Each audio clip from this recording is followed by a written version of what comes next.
Okay, ये patient हमारे सामने बैठी है। इनका हमने कल सर्जरी करी है। इसको लेज़र एलिया सर्जरी बोलते हैं। ये फिशर में की जाती है। तो फिशर जो हमने इनका चेकअप किया था, यहाँ पे देखोगे कि इनका काफ़ी बड़ा घाव था। सेंटिनल अटैक इनकी बढ़ रही थी और इनको पेन था। अच्छा, दर्द के बारे में बताओ, आपको दर्द कितना होता था जब आप लैटिंग करते थे?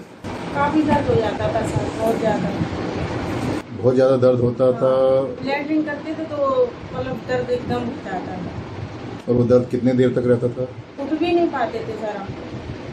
पूरा दिन? बाल्टी पकड़ के उसके बाद उठते थे। ओह, तो ये कितने समय से ऐसा कंडीशन रही थी आपकी?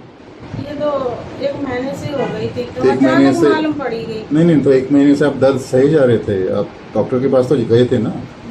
तो डॉक्टर 4-5 डॉक्टर के पास आप गए। तो 4-5 डॉक्टर के पास जो भी गए थे, किसी डॉक्टर ने चेकअप किया? नहीं। तो वो डॉक्टर को क्या समझ में आया, वो क्या समझाता होगा? दर्द की दवाई दे देते थे खाने के लिए, तो उससे आपको आराम मिल जाता था? आराम मिल जाता। तो मैं सोचती थी कि मतलब थोड़ा आराम मिल गया है।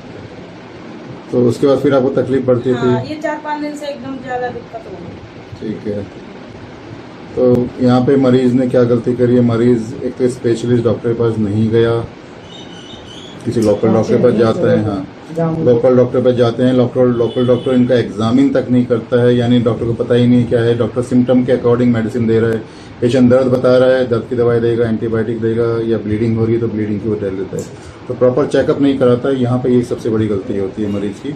जब चेकअप नहीं होगा तो डायग्नोस नहीं कर पाएगा पेशेंट को क्या है, पाइल्स है, कुछ और है डिजीज। तो आप क्या सोच रहे थे, आपको क्या हुआ, क्या बीमारी थी आपको? मेरे को लगा बवासीर है सर, इसलिए। तो सेम यही है कि मरीज यही सोचता है कि मुझे बवासीर है। तो एग्जामिन में देखते हैं कि क्रॉनिक फिशर है, एनल फट गया है पूरी तरह इनका और टैग ग्रो हो रहे हैं इनका। तो हमने तुरंत इनकी लेज़र एलिया सर्जरी करी। और मुझे ये बताइए, जब आपको सर्जरी से पहले आपको जब दर्द हो रहा था, तो सर्जरी के बाद वो दर्द कैसा है? नहीं हो रहा था। आपने कहा ना, बाल्टी पकड़ के उठना पड़ रहा था आपको। जिस दिन आपने वो दे दिए थे उस दिन थोड़ा कम हुआ, फिर उससे वो पेन किलर, पहले दोस्तों को पेन किलर दिया था हमने। उससे पहले तो बाल्टी ही पकड़ के उठते थे सर। ये कंसल्ट करने आए थे तो हमने एग्जामिन किया था, पेन किलर दिया था, देन नेक्स्ट डे हमने इनकी ओटी करी थी। तो जिस दिन हमने सर्जरी करी थी उसके बाद आपका दर्द कैसा है? नॉर्मल हो गए हैं अब तो सर। परसेंटेज में बताओ, जैसे आपको बहुत दर्द हो रहा था, अब दर्द आपका बिल्कुल 0 हो गया कि हल्का सा दर्द है? कभी कभार नहीं, जरा सा मालूम पड़ता, नहीं तो बिल्कुल ही नहीं मालूम ओके, पड़ता। इनका कल हमने सर्जरी करी है और पेन इनका एकदम गायब हो चुका है। पेन इनको बहुत ज़्यादा हो रहा था, ये उठ नहीं पा रहे थे। बस सर्जरी के नेक्स्ट डे ही इनका पेन बिल्कुल 99% तक कम हो गया है। इसका मतलब ये नहीं होता है कि इनका फिशर बिल्कुल ठीक हो गया है। फिशर इनको है, सर्जरी का घाव भी है इनको, बट पेशेंट का पेन चला गया है। वो पेन इसलिए जाता है क्योंकि एनल की ओपनिंग ठीक से हो रही होती है, मसल्स खुल रहे होते हैं और पेशेंट को खिंचाव का पेन नहीं होता है। और हीलिंग जो होती है वो ऑलमोस्ट 2-3 वीक में हो जाती है पेशेंट की। पेशेंट को केवल यही ध्यान रखना है कि उनको कॉन्स्टिपेशन ना हो, डाइजेशन अच्छा रहे।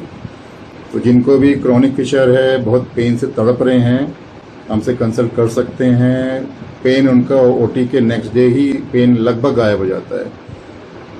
ठीक है, तो अब आपको क्या ध्यान रखना है? एक तो खाने पीने का ध्यान रखेंगे, ठीक है, कुछ भी बाहर का खाना नहीं है। जिस दिन सर्जरी कर रहे थे दोस्तों, ये ब्रेड खा के आई थी हमारे पास, तो ब्रेड बटर, ये बिस्कुट, ये सब नहीं खाने हैं आपको। खिचड़ी दलिया, घर का खाना जो भी है साफ सुथरा खाना और चबा के खाना है आपको। ठीक है, क्या ध्यान रखना है? सुबह पेट खुल के साफ हो रहा है, ठीक है। तो अगले 15 दिन में आप बिल्कुल रिकवर हो जाओगे।